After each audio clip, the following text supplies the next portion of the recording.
If you have trouble booking sales calls with prospective B2B consulting clients, it could be because you don't have a good offer. Having one is absolutely essential to book sales calls with strangers. If two people approach you and person one told you, I'm going to do supply chain consulting for you, and the other person said, I will save you 20% across your entire supply chain and all of that within 3 months or you don't pay. Who would you talk to? Well, that's pretty obvious. And in today's video, we will go through the details on how to build a B2B offer, also what distinguishes a so-so offer from a really good one, and all of that so that you can finally start booking sales calls with B2B clients at ease. My name is Michael Bohannes, and we help B2B consultants build scalable client acquisition systems and stop depending on referrals. And I'm now going to jump over to Google Docs because reading along as you're listening helps you with retaining information. So what is an offer? An offer is a promise of value tailored to a specific target audience. It's the thing that opens a conversation with a prospective client. It's what makes prospective clients interested in talking to you. Long gone are the days, if they ever existed, where you can just say, I'm a strategy consultant, or I run Facebook ads, and client just go, wow, don't you say, welcome and please come in, good sir, would $1,000 a day be a good rate for you? It just doesn't happen. These days, you have to have a far more intricate value proposition to be able to cut through the noise and get a prospective client to talk to you. And this is what we will build in this module. An offer contains the target prospect's dream outcome that your expertise helps them achieve, likelihood boosters, those are statements or subconscious messaging that increase the prospect's subjective perception that achieving the goal with you is likely, and then a credible plan to help them get the dream outcome, including a defined timeline and a predictable effort from their point of view. It is helpful to use a framework for all of this. And I really like Alex Hormozi's value formula. It's the best definition of value that I've ever seen, especially when it comes to something that can be packaged up and sold. Value through content is a different matter. So let's look at the Hormozi value formula. It is dream outcome times perceived likelihood of achievement divided by time delay times effort and sacrifice. That's the definition of value. But how does value relate to offer? An offer simply is value tailored to a specific target audience as far as a problem is concerned that they, the target audience, are facing. Creating an offer is taking the cloth of value and making a custom tailored suit that will fit your ideal target client perfectly. Pure unadulterated value would be a dream outcome at 100% likelihood of achievement, delivered instantly and without expending any effort on the part of the client. Snap your fingers and become a billionaire the next instant. That would, of course, be an incredibly high value offer. Of course, no one can make that offer while staying honest, so we have to accept trade-offs. Likelihood of achievement will not be 100%, it will take some time, and it will require some effort and sacrifice. The prospect understands that. Your goal in creating an offer is to achieve that delicate balance between making the approach appealing enough to signal to the prospect that you understand the situation and are taking their concerns into account, that you can beat your competitors, while at the same time avoiding selling an unrealistic pipe dream, the billionaire next instant, and thus insulting your prospect's intelligence. That is the balancing act we need to achieve. A great offer makes everything easy. It makes great persuasion skills obsolete or at least less important. As long as you can credibly deliver on your offer, sales calls will become much easier. Now consider this example. In $100 million offers, Hormozi contrasts a commoditized offer versus a grand slam offer. A commoditized offer, in this case that of a lead gen agency, is you pay us $1,000 a month retainer and you cover ad spend. We will run ads for you. Maybe you get results, maybe you don't. The classic stuff of lead gen agencies. Using this offer, the company cited in the book had an ROI of 50% in 30 days, meaning that they made their money back in the second month of the collaboration and made a profit in month 3. Lead gen deals usually run for several months. Now, a grand slam offer, as Hormozi presents it, for the same lead gen agency would be this. So you, Mr. Client, only pay $4,000 upfront to cover the ad spend. We only get paid if people show up to sales calls with you. We guarantee you 20 calls in month 1, otherwise you get the next month free. You will get free sales training, offers to swipe and deploy completely for free, the entire playbook for your industry. And so essentially, I'm basically feeding people into your business and showing you how you can sell to them in the best possible way. When the target clients of the lead gen agency were presented with these two very different offers in an ad and webinar combo, this is how they reacted in each case. In the offer case one, where just pay as a retainer, maybe you get results, maybe you won't. The ad spend was $10,000. You got 300,000 impressions. The response rate was 0.013%. This means that 40 calls were booked. Closing rate on these calls was 16%, and 5 deals were closed at a $5,000 price, which means total revenue was $5,000, and the ROI is 0.5 to 1. So $10,000 invested, $5,000 gained, but of course it's a retainer, so at some point in month 3 you start making a profit. Now offer 2, the result-driven offer, again the ad spend was 10,000, the impressions 300,000, the response rate was 0.033%, which is 2.5 times that of offer 1. This means 100 calls were booked. The closing rate was 2.3 times better than in the offer 1, so it was 37%. This means 28 deals were closed against 5 deals closed in offer 1, so it's a huge difference. And the price charged was $4,000, which is 4 times as much as in offer 1, which means the total revenue was $112,000, which is 22 times more than what was collected in offer 1. And the ROI therefore was 11.2 to 1. So they invested $1 and they got $11.2 out of it. Now, granted, there could be some issues on the other side. If you do not deliver well, then you might have to provide some refunds, or you will get a bad reputation if for many clients you do not deliver. But still, that kind of cash collected up front is a huge plus. And using this offer, the book cites an ROI of 1,120% in 30 days. So this is a 22.4x difference compared with the commoditized offer. Now, imagine how much easier it is to sell the Grand Slam offer. You will have so much more conviction delivering this pitch than the maybe you get results, maybe you won't offer. And that is also why the closing rates are so much higher. That's also why I'm adamant about having a good offer. I don't want you to be selling the equivalent of the commoditized offer and hit the same brick wall over and over again.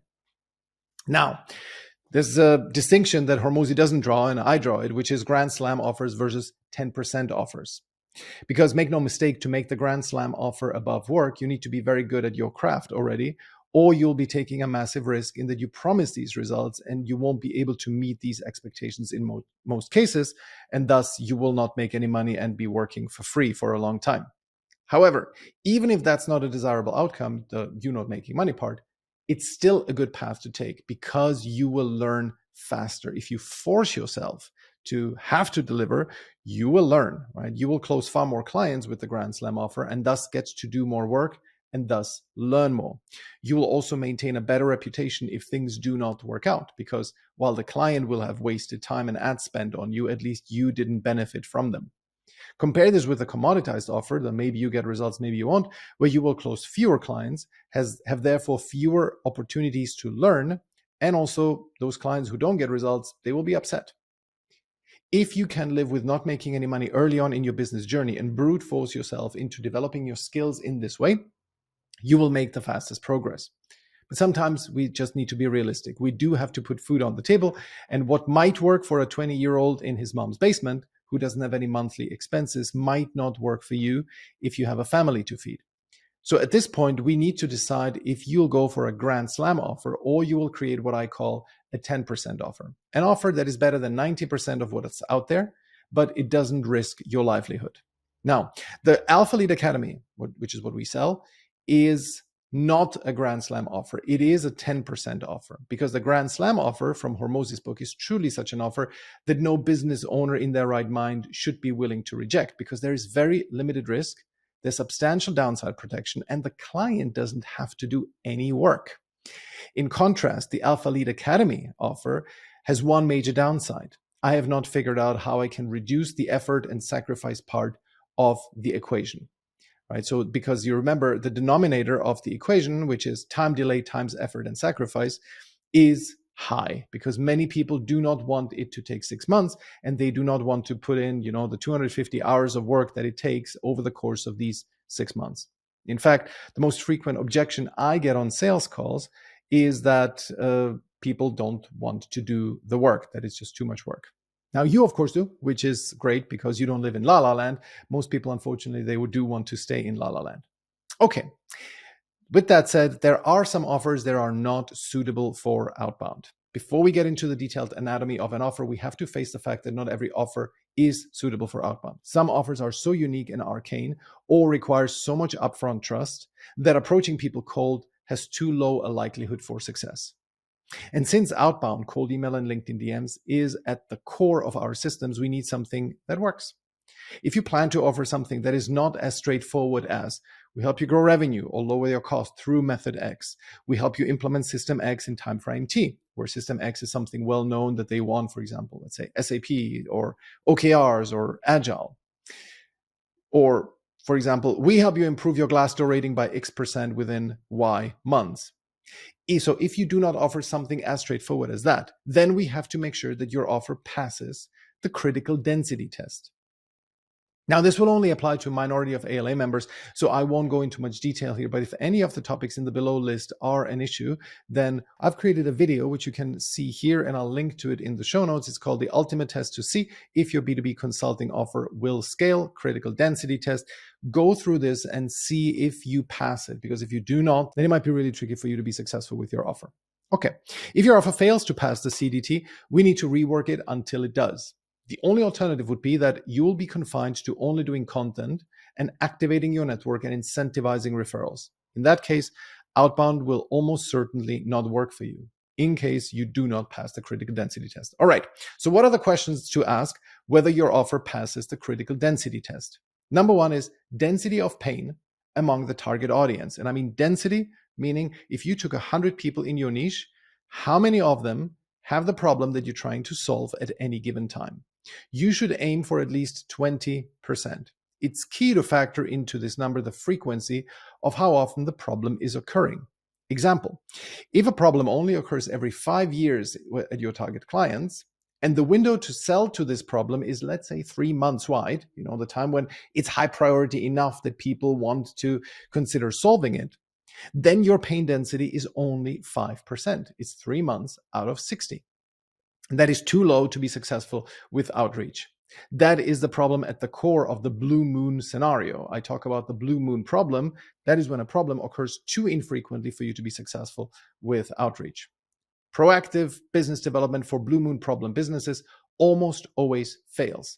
This issue often vexes large-scale transformation consultants, SAP implementers, and similar people. However, don't lose hope, as we can possibly get a foot in the door with what I call a waiting room project, a smaller ancillary offer that could be interesting to the target client more frequently at a lesser commitment level, and which will now put you on your target client radar so that when the need to solve the main problem arises, you will be among the first to know. If you can think of such a waiting room offer, then run the CDT, the critical density test, again, and focus on the waiting room offer, not the main offer. So let's say if you're a large-scale transformation consultant, maybe there is something that you can find. Hey, we can do an audit of your digital capabilities. We can see whether you are ready for SAP or whether you should use something a bit more lightweight. Something like this, where they will still pay you for something, you will get on their radar, but it is not the full-scale thing just yet. Okay, so that was the density of pain criteria for the critical density test, number one. Criteria number two is, what is the magnitude of their pain? Is it a big issue for them, or are they actually fine with it because it's a minor nuisance? It needs to be big enough so that they are willing to pay for the solution. Number three, there's a clear buyer persona and budget ownership. The more your decision-making among, of course, in your client's organization is split up over different people, the worse it is for you. Like if you have to bring 3 people in the same boat, it's like exponentially harder than if it's only one person. So the more you can have a simple single client by persona, the better.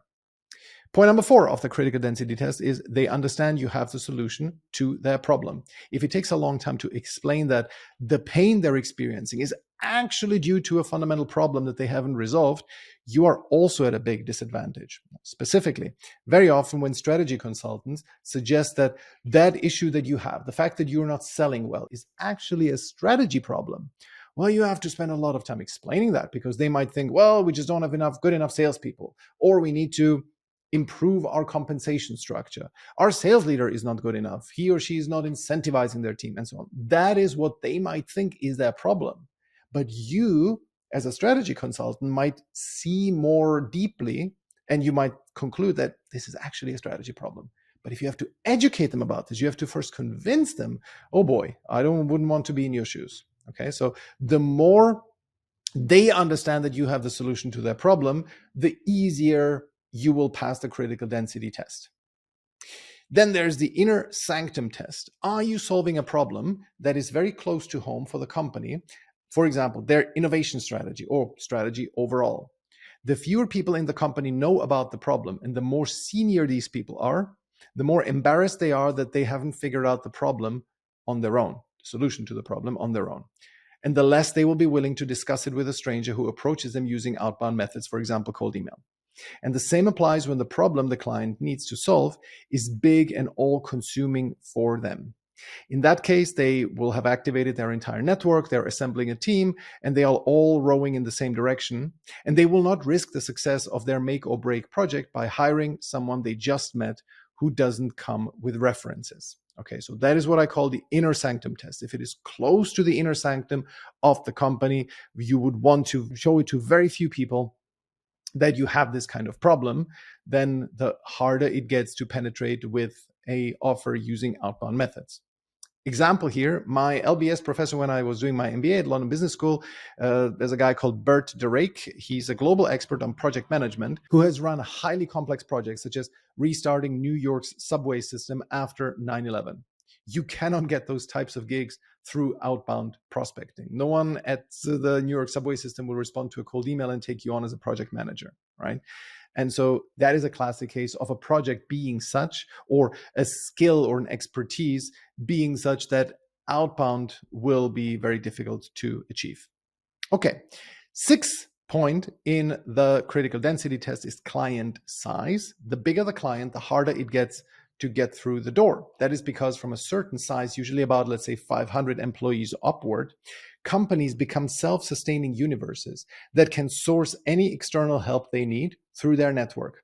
Imagine the company needs a specialist consultant to solve a particular problem.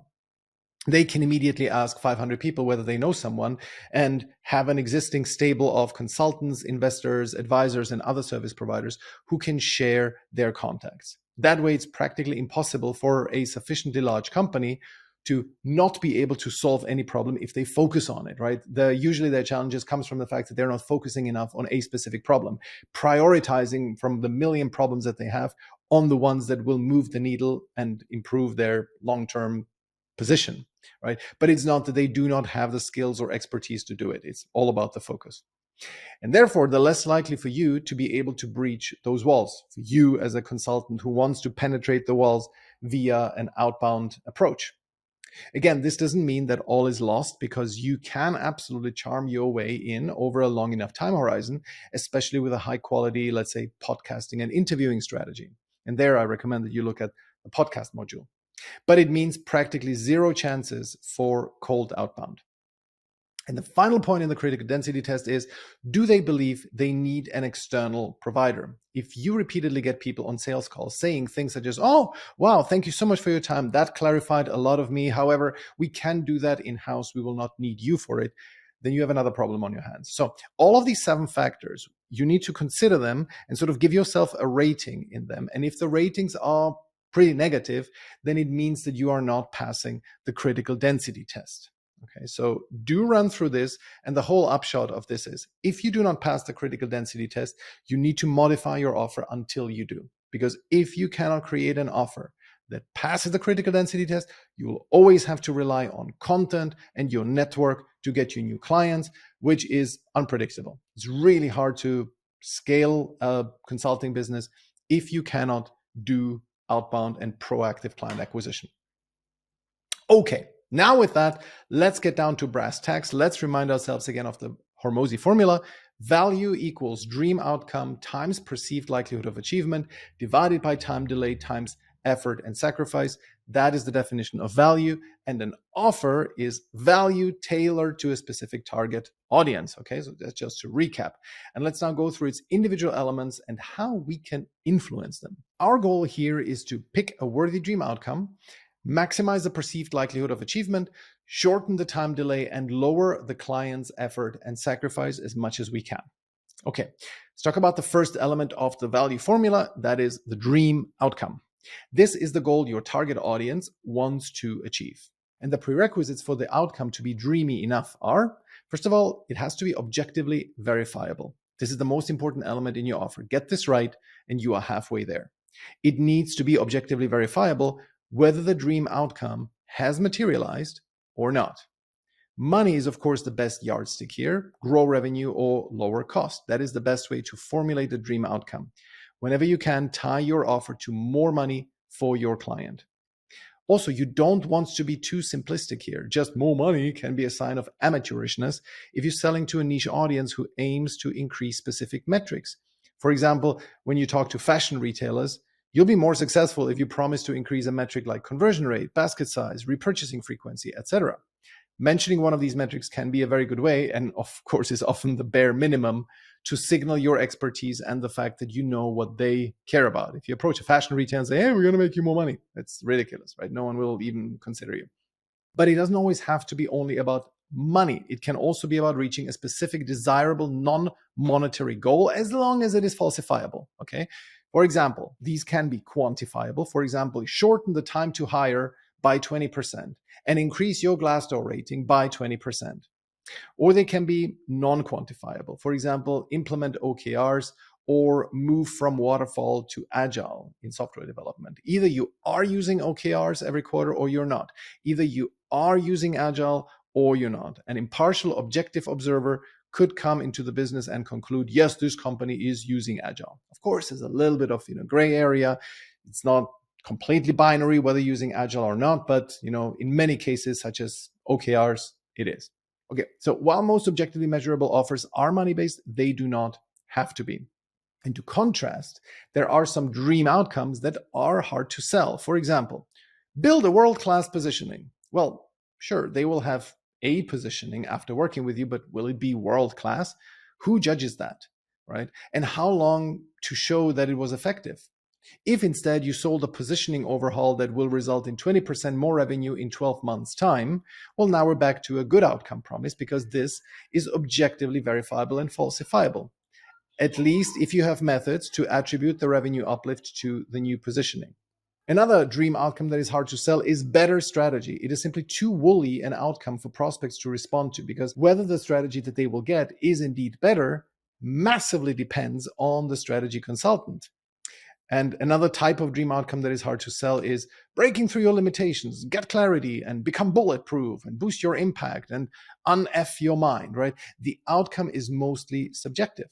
And that's why the vast majority of, wannabe life, mindset, and confidence coaches are broken secretly. They are in a 9-to-5. It's just not a very attractive offer because it's so subjective. And why are these non-objectively verifiable dream outcomes hard to sell? Well, the core problem is that there are many quacks and scammers out there selling non-verifiable dream outcomes, especially those in the life coaching realm, like break through your limitations and get clarity and boost your impact, etc.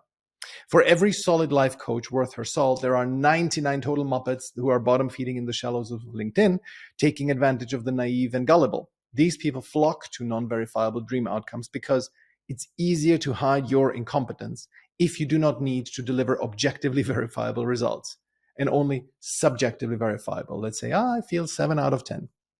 And because there's far more incompetent people in the non-verifiable group, prospects are much less open to cold approaches from them. In those cases, when a client does need help to reach those softer goals, they will ask around in their network on who to work with and get recommendations from trusted sources. And here's an anecdote to illustrate this. In my 20s, I had all kinds of mental challenges, most of them stemming from my upbringing. And my girlfriend at the time suggested that I visit a kinesiologist to see if this could help me. In case you don't know, kinesiology is a pseudoscience similar to astral healing and praying to the rain gods. But I didn't want to dismiss her and be Mr. Rational all the time, given that my antics were impacting our relationship. It is also worth noting that Austria is, where I live, is right after Switzerland, the global epicenter of medicinal quackery. People love those crystals and angel healing over here. So I was lured into it, and the kinesiologist did her witchcraft on me, prodding me here, squeezing me there, all the while some soothing whale sounds were playing on a cheap stereo in the corner. Regularly, she asked me for feedback whether it was working. And of course, nothing was working, and my analytical brain soon concluded that this is total BS. But the poor woman said that sometimes it takes longer and that we will be working on it until it works. Well, I was dreading the thought of being trapped in her shamanic dungeon for hours, and so I started lying and I pretended that it was working. And she was very relieved, and she finished her silly magic and let me go, not before relieving me of 150 euros, which was fine, the tax for being stupid. Point being, incompetence finds a warm breeding ground behind clients' subjective results. And most clients know this intuitively. This puts downward pressure on the prices you're able to charge because most people price in the probability that the service provider is an incompetent muppet or fraudster. Now, all of this means that your chances to book calls via cold outreach are significantly lowered if you don't offer objectively verifiable results. And if you cannot approach people cold, you do not have a business. Even if you were to attach a money-back guarantee to a non-objectively verifiable dream outcome, it is still harder to sell. Why? Because most buyers know that they would probably feel bad asking you for money back. Most people aren't psychopaths. They will acknowledge that you tried hard. But because asking for money back is at their discretion, after all, they decide if they got clarity, if they feel they have more impact or not. And it's not based off an objective metric, they will be reluctant to do so unless you are being extremely incompetent or unprofessional during the collaboration. And so as a result, when clients see a pitch like get clarity and create a world-class positioning or your money back, they are concerned about the fact that if they do ask for money back, they'll be taking food off your children's plates.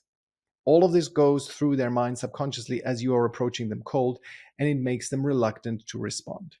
If, however, the dream outcome were objectively falsifiable, then all they need to do is to present the facts, and whether they deserve money back is 100% down to cold, hard data. And final point, there are indeed some consultants who specialize in non-quantifiable areas of business. Recently, I came across this lady, April Dunford. She's a consultant who helps tech companies with their positioning. Now, she does not guarantee a specific quantifiable result. She just says that she improves your positioning. And she has case studies and testimonials to back it up. And she's also written a book on the topic. And allegedly, she, as a solopreneur, makes 7 figures with her business. Now, when you look at her, when you go through her background, you see that there's quite some pedigree in what she's doing. And if you had her pedigree at age 28, she grew an IT consulting firm's new division from $1 million to $70 million in 18 months, and subsequent jobs tell a similar story. And if you had also her network, then offering such a non-quantifiable service would be okay. Your track record carries you forever, unless you make serious boneheaded mistakes. But neither you or I have that kind of a track record, so we have to adjust it and offer quantifiable results. Now, the outside observer as a measuring stick. When you have trouble deciding if your dream outcome is objectively verifiable or not, consider what an impartial outside observer would say when auditing your client's business before and after you work with them. Would this outside observer conclude that a change has been achieved? Take, for example, using OKRs as a dream outcome. Some companies want to start using OKRs, okay? And that is an objectively measurable step change. Before, you don't use OKRs, afterwards, you do. An outside observer auditing the business before the change would undoubtedly conclude this business does not use OKRs. And after the change, they would conclude that they do. That makes for a sellable dream outcome. However, better strategy, for example, is not of this nature. An independent observer would not undoubtedly be able to conclude that before there was no strategy or a bad one, and now there is a better strategy in place. It's simply too dependent on the observer. Even do they have the same definition of strategy as you, the consultant who delivered the supposedly better strategy? And if not, all bets are off. So make sure that the dream outcome you're selling is of such a nature that if an unbiased external observer came in before and after you did your work, that they would be able to conclude beyond the shadow of a doubt that a transformation has taken place. And this is really key. Proxy metrics can help you. Not all is lost if you are selling your expertise in areas like strategy or innovation.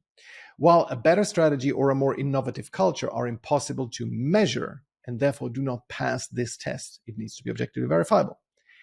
Even if that is the case, you can use proxy metrics as a means to prove to the client that things are moving in the right direction. For example, when you are selling innovation consulting, what do clients actually want? In most cases, they want to ideate, build, and release new products faster. And they want to have a better culture of innovation. They want more and better ideas, structured vetting process to these ideas, and so on. I'm sure there will be other things they will want in this context, but these two will be safe bets. This means that you can create proxy metrics that measure innovation. You can make it measurable by promising 100% faster prototype development cycle, and that you will 3x the number of product ideas generated all within 6 months. And the same applies to strategy. Before you sign the agreement with the client, you agree with them on a meaningful metric that they want to improve through their collaboration with you. And the meaningful metric can be individual to every client. Couple of examples. The client wants to move a top-down innovation culture to being more grassroots. Well, then the meaningful metric could be percentage of low performers replaced by new hires, number of good business growth ideas submitted by the rank and file, number of hackathons run and ideas generated in those hackathons, right? That is a sign. Those are all signs and metrics, KPIs, for a more grassroots innovation culture. Now, if, for example, the client wants to enter a new customer segment, then the meaningful metric could be number of serious exploratory calls that they held with prospective clients in that new segment. It could be pipeline value. It could be people hours invested into building a prototype for that segment. Or, for example, the client wants to transition to a new business model. In that case, the meaningful metric could be number of deals closed under the new business model, or new business model has been mapped out, value delivery has been defined, and 3 free alpha customers have been onboarded. Finally, let's say the client has a vague problem and they don't know yet what direction they should be taking. In that case, it's really hard to formulate a meaningful metric, but you could create one like number of strategic options with all the research done and all known pros and cons are fully fleshed out, ready to be presented at board level. That is a binary, objectively definable thing, yes or no. Do we have that? That can be a meaningful metric, so to speak, and it could be a sellable offer. Of course, you will only get to that point once you are already in the conversation with the client, but being so precise and specific will help you close them. Anything where you have to define the metrics with the client is harder to sell, of course, than more straightforward business improvement. However, by offering to work with the client in defining metrics that will help them quantify whether you, the consultant, are any good, that's going to signal professionalism and willingness to be judged on results and not on effort, which is always good. Okay, so much to the point of objective verifiability of the dream outcome. Now let's look at some other aspects of the dream outcome.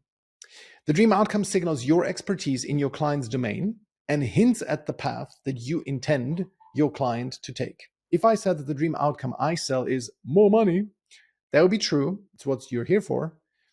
And it is a dream outcome, but it's vague. The client couldn't distinguish me from crypto snake oil peddlers, for example. They also promise more money. However, as soon as I say, I help B2B consultants stop depending on referrals and grow their business by 30K a month by building organic client acquisition systems, I am doing the following. Number one, I signal my expertise by showing them that I know one of their key pain points, which is dependency on referrals. And I'm pointing to a desirable subordinate goal, which is having client acquisition systems. Many consultants respond well to the idea of systematizing their client acquisition. And the second thing I'm doing by saying what I'm saying here is I point to the path that I intend to take my clients. They will continue selling what they're selling. It's not like I ask them to, change the business model, stop selling their services and become an online influencer or something like this. I'm telling them this is the path we will take you on, and these will be the subordinate interim results that I plan to take you to so that you can then end up making more money. But by making these specific outlines, I am being more credible and hinting at my expertise. Now, granted, there's a certain crossover between this topic and the unique mechanism and clarity on how the goal will be achieved, which is part of the perceived likelihood of achievement in the Hormozi formula. So now we're talking about the dream outcome. This sort of bit of a crossover to perceived likelihood of achievement, but I just wanted to mention it here because already it influences the what you are selling, what the offer is, not just the how. Okay, so the dream outcome I help my clients achieve is not more money. It is stop depending on referrals by building client acquisition systems. Cool. Another aspect of the dream outcome is it needs to use language that your target audience is using. I came across this LinkedIn headline. It says, I help you accelerate progress to make meaningful transitions in business and life. Well, no one talks like that, okay? No one lies awake in the middle of the night thinking, gee, I wish I could find someone to help me accelerate progress to make meaningful transitions in business and my life. So please make sure to de-jargonize and de-fluff your language. Imagine what your client would tell you seated at the lunch table across you and say, what would they say if they had to summarize their problem? And if they had to formulate their dream outcome, where would they like to be in a specific area? And use that. No one says, I would like to accelerate my progress. Okay, next aspect of the dream outcome is the related pain and problem needs to be significant enough. The dream outcome needs to relate to a problem that is meaningful enough for them to be worth solving. And there's the famous story of the Band-Aid removal tincture. And I remember this from my MBA. I've since searched for it and I couldn't find proof that it's factual. But even if it's just an allegory and it didn't really happen, it's very useful. So the story is that a crafty entrepreneur created a liquid that dissolves Band-Aid glue. Okay, so you have a Band-Aid and the glue sticks to your skin. And so when you have to remove the Band-Aid, instead of ripping it off painfully, you can just apply the liquid, wait for half a minute, and then remove the Band-Aid painlessly. And that product apparently flopped because for most people, the problem occurred too infrequently to warrant a repeat purchase. A bottle of the tincture could last you for years, and in 90% of cases, you just rip off the Band-Aid. I mean, you're maybe somewhere, you're not at home, or you just can't remember where you put this tincture, so you just rip it off, it hurts, and it's over. Right? And the problem was simply not enough of a problem so that people would pay for it, especially repurchase. They could buy it as a novelty item, but they would not repurchase it. And in a B2B context, an example I came across recently that is similar to the Band-Aid removing thing was creating newsletter templates. One of my clients tried to make this to be the core of his offer at the early stages when we worked together. I asked him if the pain of not having newsletter templates is a pain that business owners would pay a high ticket fee to solve. And soon it became clear that this was very unlikely. Yes, we didn't formally test and prove it, but merely thinking about it from this vantage point was enough to save ourselves the time and not go through with it. We didn't even test it because creating newsletter templates is not a big enough pain and problem to pay high ticket for. Okay, next aspect of the dream outcome, avoid the multiple avatars trap. You're in for a world of pain if you have to convince multiple people inside the same company to buy from you. We had a client who was selling a relatively obscure product development management technique developed by Amazon called working backwards. And the offer was, we will help you implement working backwards by Amazon. It completely bombed. Why? Well, first of all, the person most interested in it was the product manager. They see the benefits. They had read about it. Many of them dream at working in Amazon. And so they want their bosses to buy into it. They are the passionate advocates for it. However, this person has zero influence over a budget. Their boss, the CPO or VP of product, could also be someone with a stake and could have been interested, but these people rarely have budgets for consulting gigs. They are expected to create their own solutions for problems. Product is not a department where outside consultants are very common. So most likely they'd need to go and get CEO budget approval. The VP of product would have to. And the CEO often, rightly or wrongly, expects that if product wants to implement a new fancy technique, that they should just do it, but not spend any money on it for outside consultants. And this triangle, low-level champion, their boss, and the budget-holding CEO, that is a toxic combination for business development efforts. I'm not saying that product is a bad area generally to do consulting in. I'm just saying that if you want to sell something as obscure as working backwards by Amazon, and you have these multiple avatars, that's when it could get really, really tricky. So try to change the dream outcome you're selling to something that has one decision maker in the business. And finally, as far as the dream outcome is concerned, beware of functional leaders. Selling a solution to a marketing problem to a CMO Not a channel. I mean, not selling channel expertise, whatever, TikTok ads, right? But a solution to a broader marketing problem to a CMO, or selling a supply chain process improvement to a COO or a VP of supply chain, or selling a new employee experience solution to a VP of HR. That is tricky because they might perceive you as a threat. The CEO expects the functional leader to have their house in order. A COO should have operations and their supply chain run like clockwork. That's why they're there. The VP of HR should have the best ways to get the most out of the workforce and avoid lawsuits from disgruntled employees and so on. So they are expected to provide a good employee experience. So if someone offers to do work for them that they feel they should be able to do themselves, and more importantly, that they believe the CEO expects them to do, they feel threatened and they will seek to bury your cold email 6 feet underground. In these cases, it's often better to go via the CEO and present the offer in a way that allows the functional leader, who you will be working with, to save face. And this is what our client Mark has done successfully. His target client is the CEO. He helps the company improve their hiring and HR processes. Think supply chain optimization, but in the HR space. And he pitches the CEO while amicably presenting himself as the humble servant to the VP of HR, who obviously cannot have the bandwidth to deal with these issues. They are clearly too busy with the day-to-day, so they just get us in as a team extension. Okay, so much for the dream outcome. Let's cover the second part of it, perceived likelihood of achievement. Now, several factors influence the perceived likelihood of achievement. Number one is personal brand.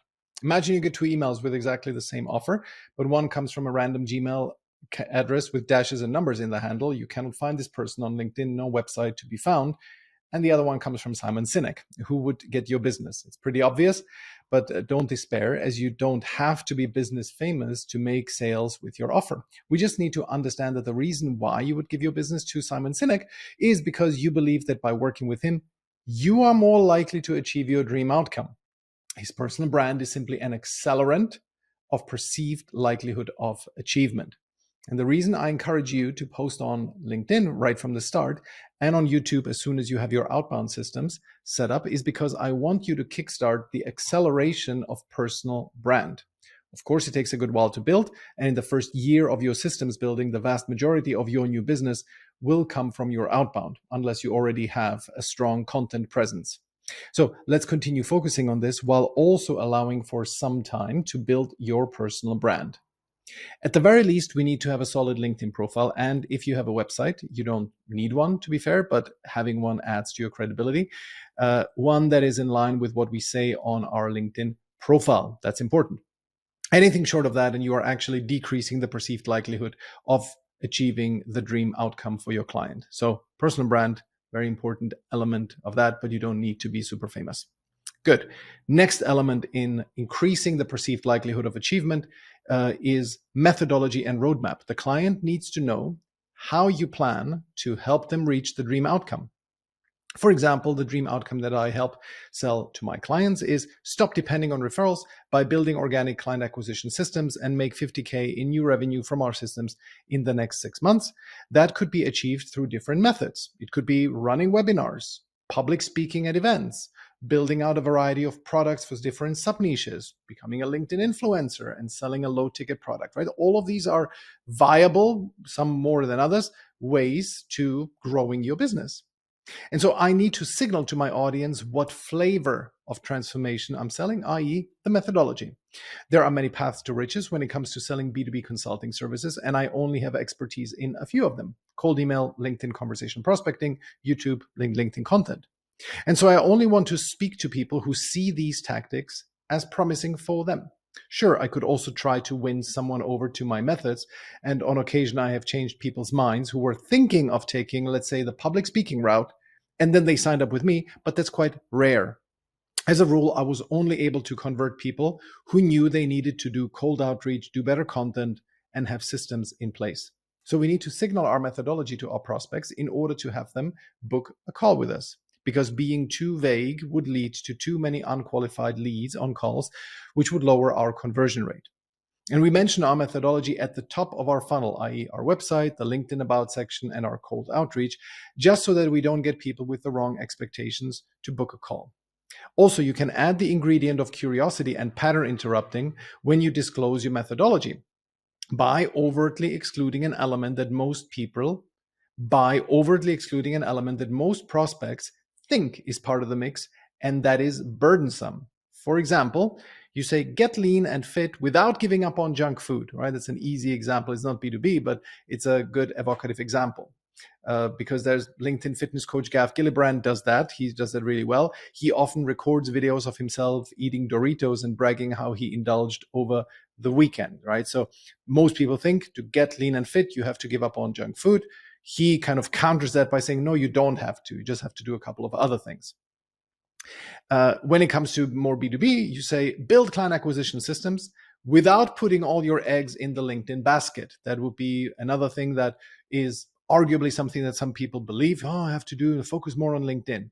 But I say you should not put all your eggs in the LinkedIn basket. You should have a reasonable amount of diversification of client acquisition methods. And this will then, the reason why this is effective is it triggers curiosity. How does he or she do that? How can this person get me lean and fit without me giving up on junk food? How can I build client acquisition systems without putting all my eggs in the LinkedIn basket? However, we shouldn't share everything too early. That's super important because we do want to leverage the prospect's curiosity in our favor.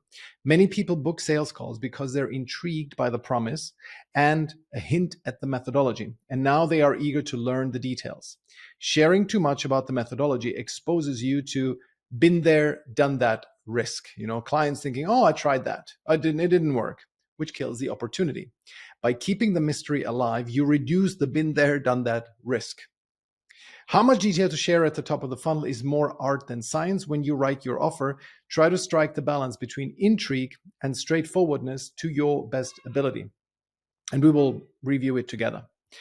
There is no foolproof recipe for this, but your industry knowledge and my having seen a bunch of offers that sell will help us triangulate towards the right solution for you. On the sales call, we will then share the details, i.e. the roadmap, the detailed steps in the transformation.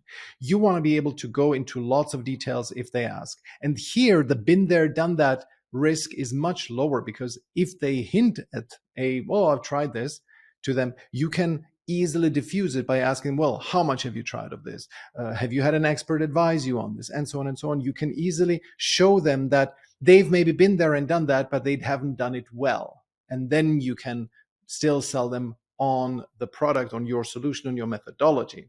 However, if they have the been there, done that risk thinking before they speak to you, if it's too early in the process, if it's while they're contemplating booking a call with you, that is when it's really dangerous. So it's fine to share with them the details, of course, on the sales call. Don't do it before. So the main takeaway, signaling the methodology at the top of the funnel, but not giving it away completely, and having a credible roadmap at the sales call stage. Those are important boosters of perceived likelihood of achievement, right? Because methodology leverages curiosity. It's only you're signaling, you're hinting at it. And the credible roadmap shows that you know their world. You know what they care about. Okay, next is unique mechanism. If you can claim that you have come up with a new method to reach the client's dream outcome, that can be a credibility booster, increasing the client's perceived likelihood of achievement. The 3P framework, muscle confusion, sweat activated technology, right? The key element here is it has to be credible and pass the muster of a sophisticated client in your niche. The biggest mistake I see people make in this context is that they don't put a lot of thought into their framework. And it's basically just a lazy rehash of something that most people know, some Porter's 5 forces or the 4 Ps, the 3 Cs, and so on. If you have a framework, it better be good and battle tested. If you haven't had clients yet, be very wary of this method because it opens you up to scrutiny on a sales call. Unique mechanisms are typically the realm of pros who have gradually developed their model over many years and countless clients. And while it's fine to be a relative rookie and aim to earn your success, it is less fine to pretend that you're a pro and then be discovered to be a rookie when your mechanism doesn't stand up to the prospect scrutiny. I discussed the unique mechanism at more depth in a separate video. If you believe your offer could benefit from it, or you already have an idea for a unique method that you're selling or planning to sell, study it thoroughly. Okay, next aspect of perceived likelihood of achievement, guarantees. Guarantees are massive credibility boosters, especially money-back guarantees. Try to work them into your offer as much as you can. However, note that the bigger the potential client, the less effective guarantees are. Executives at big companies do not fear losing money as much as losing their internal reputation, which could get damaged if they decide to work with somebody incompetent. But for small businesses, MBGs work very well. The smaller the business, the more effective a money-back guarantee is. Granted, some service types do not lend themselves to money-back guarantees. Content marketing agencies cannot be expected to produce mountains of content and give a refund if some arbitrary goal hasn't been met. Generally, I would avoid offering MBGs for done-for-you type work. In that case, it's better to offer other risk reduction incentives. For example, you can cancel after the first month without money back or getting a free sample, etc. To be fair, I've also heard credible people argue that guarantees communicate insecurity. There's definitely something to it. You wouldn't see McKinsey go around offering money-back guarantees to their clients after all.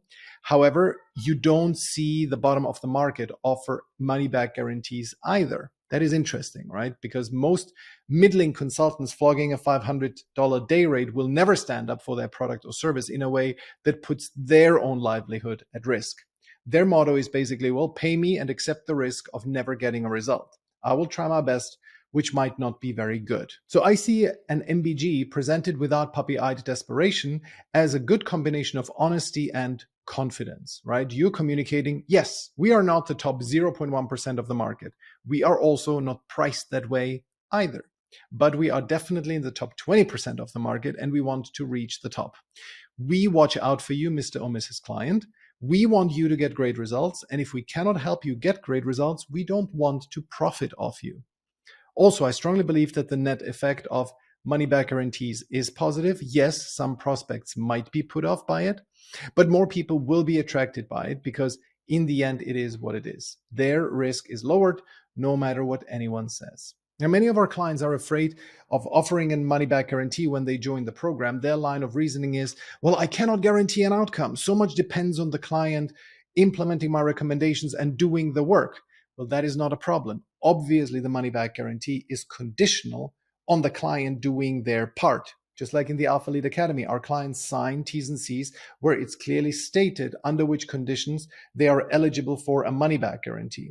And before saying, well, that wouldn't work in my case, think hard of how you could make it happen. I'm open to the argument that in your specific circumstance, a money-back guarantee might not work, but I would like to push yourself and define under which circumstances a money-back guarantee might be possible, because net-net, they bring more clients. You might say, well, yes, but I don't want these types of clients who would be attracted by a money-back guarantee. That is fair, and I understand where the sentiment is coming from. You want to be perceived as premium. And as long as you accept that you will make less money in the near future until you actually have earned that premium positioning, because we cannot just conjure that up out of thin air. The only way to earn the premium positioning is to have very successful people say very positive thing about you. And as long as you have the financial runway to power through this lean phase, then be my guest and do not offer a money-back guarantee.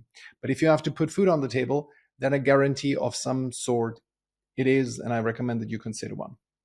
Now, I see my money-back guarantee as a means to keep myself honest and keep the client front and center. My stuff needs to work. And if someone puts in all that work that I prescribe and they don't see results, I shouldn't make money off them. It just wouldn't be fair. And second, I also see the money-back guarantee as the cost of doing business. So far, as of April 2024, I haven't had to make good on a money-back guarantee. Either clients did the work and got the results they wanted, or they didn't do the work. But as we're growing, I'm sure that one day I will have to give somebody a refund. I expect that over the course of the ALA's lifetime, the refund rate will be considerably lower than 10%. Maybe it will be around 2%. Which I can, of course, easily absorb. Effectively, it means that if my average customer lifetime value is $7,500, let's say $10,000 minus a 25% client acquisition cost, then a 2% refund rate will mean that my real lifetime value is only $7,300, right? So it's 10K minus 2% minus the CAC. And even if it were 10%, then my real lifetime value would be 6,500, which is 10K minus 10% minus CAC. It's also fine, right? I'm fine with having my customer lifetime value to be $6,500. So it's not a problem. It's a cost of doing business. And the more the following factors are true, the more power a money back guarantee will have. First of all, if your clients are very price sensitive, the smaller the business, the more price sensitive they generally are.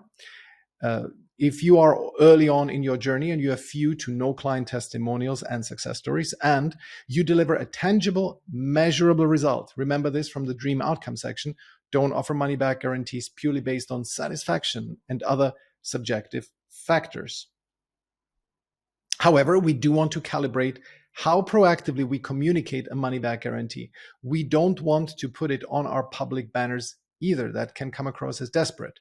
Ultimately, it's down to you how proactive you want to be communicating it. My choice is I make it the main hook of cold emails, and I mention it in the LinkedIn About section and my website, but I do not make it the main hook there. So what are types of guarantees? So there's the no question asked refund guarantee that is best only to use with low ticket items where you have practically zero marginal cost. Then there's a conditional guarantee, for example, with a consumption requirement. There's a service guarantee. Well, they stay on indefinitely until they get results at no extra cost. There's a credit-based guarantee that's not money back, but credit towards other services of yours. There's a personal service guarantee where you work with them one-on-one until they hit their goal. Wage payment guarantee based on their current hourly rate. You refund them all the time they invested implementing the system. There's a delayed second payment guarantee. They only pay once upfront and then only again after they get their first outcome. There's implied guarantees, performance models, rev shares, and profit shares, right? So there's a bunch of different options. I'm sure this doesn't exhaust it. There's others. So you can, put together something that is more creative in your world, but it would be useful if you had some kind of guarantee because, back to the original point, it increases the perceived likelihood of achievement, which boosts the value of your offer. Okay.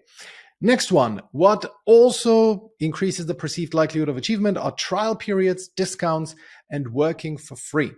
For example, terminate anytime in the first 30 days. Anything that reduces their perceived risk of signing up with a fraudster or Muppet helps increase the perceived likelihood of achievement.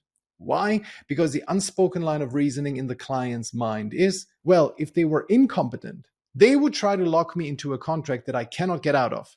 Since a trial period cannot be very profitable for them, they know that if they prove to be incompetent during this trial period, I will terminate them. So by offering a trial period, they're more likely to be competent. So trial periods are a big go. However, we don't want to go overboard either and communicate it proactively. It's something you can offer reactively when you see that a prospective client is a bit squirming in their seat. Now, should you offer discounts?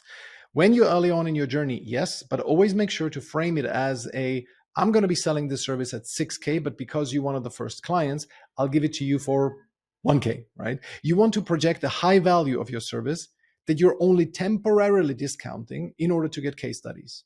It's better even to say it's going to be 1,000, but if you get value in excess of X, then I get an XYZ bonus. So crazy cheap in the beginning, but with participation on the upside. You should probably not expect to get anything out of this, to do not get an upside, but at least you communicate to them that, hey, I'm confident and I want actually a piece of the action if you get a certain outcome. Let's say if I bring you more than 20,000, you're going to give me another 2,000, but nothing below 20,000. Early on, it's much more important to gain experience in doing real life work than to make bank. Okay, so get great results for a handful of clients first, then you can gradually start increasing your rates. Do everything you can to close anyone early on, but do make them pay something. It should not be free. Should you offer to work for free? Right, let's look at this. I say no in the vast majority of cases, as I just said. Free is suspicious, especially to seasoned business owners, because if I work with a rookie, I'd much rather pay someone based on their results than get this result 100% for free. It would make me uncomfortable because I have gained an advantage in this relationship and the service provider hasn't. It makes me queasy. And it's okay to offer free when you're a complete rookie with no case studies and no success under your belt yet. However, again, don't make it completely free. At the very minimum, ask for a video testimonial and 3 personalized referrals if people have been successful with you. If you've got them results, say, hey, I'm going to do this without compensation. I would ask you, however, if you're happy with the result, that I'm going to get a video testimonial from you and 3 personalized referrals, meaning you will introduce me to 3 people who could be potential clients for me. But once you've had a few clients, Offering significant volumes of work or time for free is risky. It signals insecurity and desperation. Offering 1 to 2 small things for free that cost you a couple of hours is okay, maybe, but if you already have a body of work, as shown by client projects, testimonials, etc., then offering free work is a bad strategy. You will attract people who will take advantage of you, and you will repel those who want an honest exchange of value and are willing to pay for it. Now, things are very different if you're trying to get into the orbit of someone famous. There, working for free is your only shot if you're not willing to gradually inch your way towards their level. Let's say you want to edit video clips for Joe Rogan, okay? Either you create a 10-year plan where you start doing clips for low-level celebrities and then gradually climb the ladder of online celebs, or you bypass that by doing a lot of amazing work for free for Joe and multiple other big shots like him, and you take the 1 in 1,000 shot that one of them will notice you and actually want to work with you. There's a famous story of how a young Warren Buffett tried to work for then famous investor Benjamin Graham, and he offered to work for free. And Graham told him, well, that's too expensive. Buffett's free was too expensive for Graham, who knew that the time he would have to spend teaching young Warren Buffett wouldn't be offset by the modest value a young kid without much knowledge would bring to him, to Graham. So accessing celebrities as clients is subject to very, very different rules, but that's not our world. Okay, what else increases the perceived likelihood of achievement? Of course, testimonials and case studies, one of the strongest levers. We have an in-depth module on the hierarchy of testimonials and case studies and how to get them.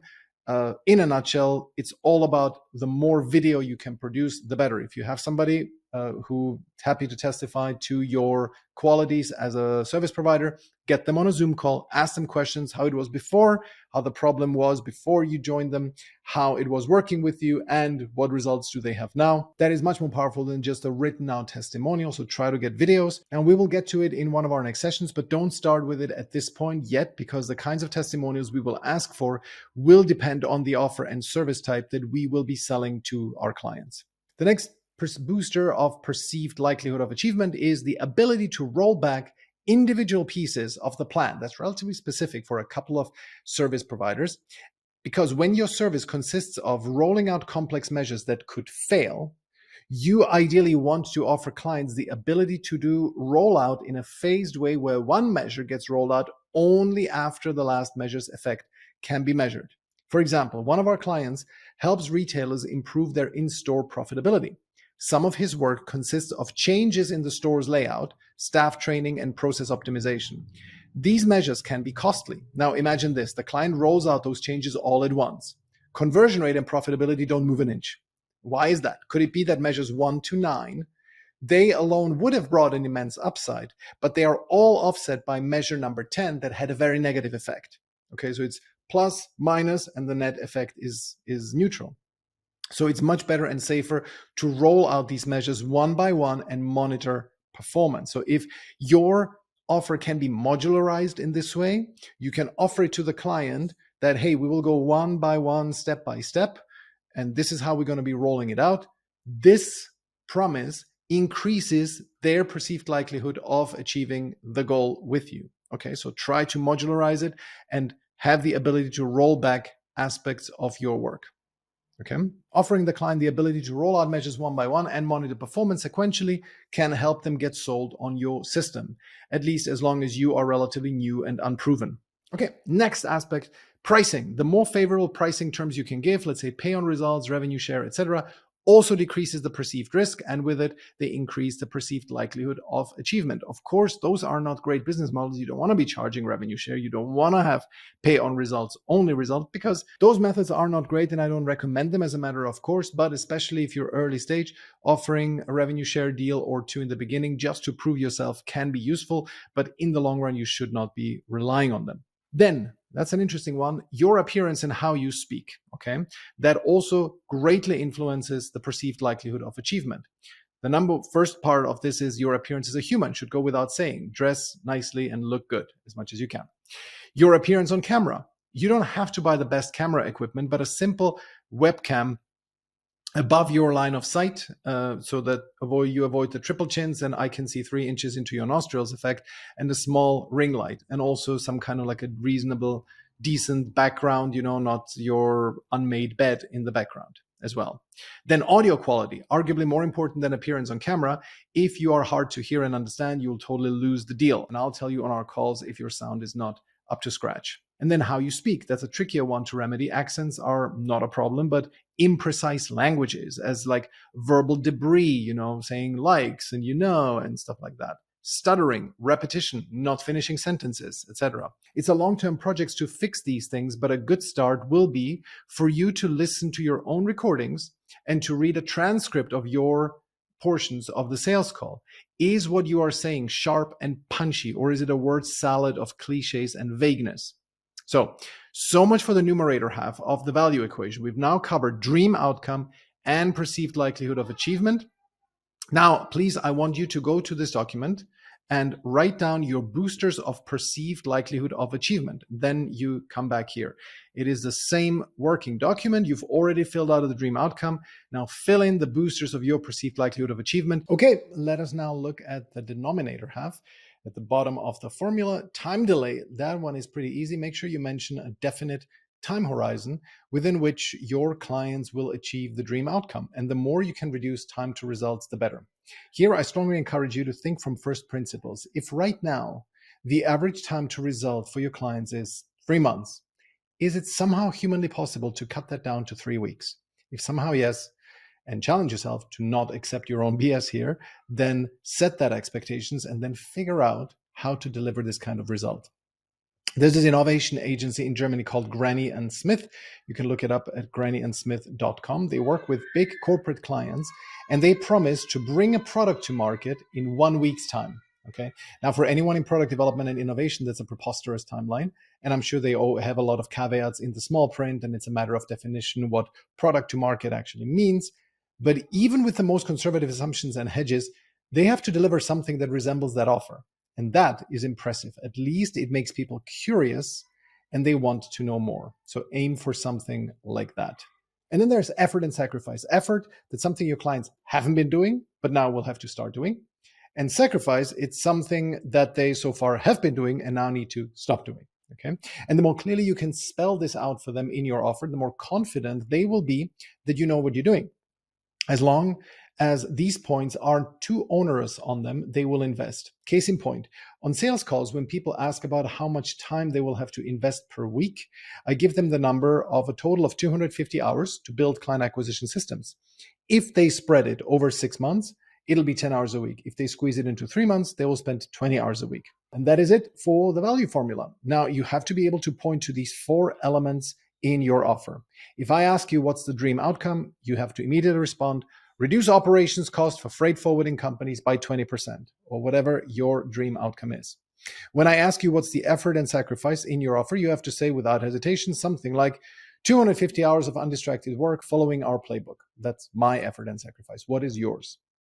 When I ask about the timeline, you reply 6 months. When I inquire about the boosters of perceived likelihood of achievement, you say, well, I have 6 successful client case studies. I offer a full money back guarantee. I offer a monthly termination clause. I have developed something of a unique mechanism, and I present myself very well on videos. Right? Those are boosters of perceived likelihood of achievement. And now let us put these 4 elements together and formulate our offer. There's 6 levels to your offer. We need your offer to be formulated on 6 levels. Now, level 1 is a pithy one-liner. The ALA, my one-liner, is we solve your client acquisition problems forever. Right? It should be as pithy and short as possible. Level 2, a slightly longer one-liner, which will become your LinkedIn headline. It should contain as many of the following as possible. It doesn't have to be all of them, but the more the better.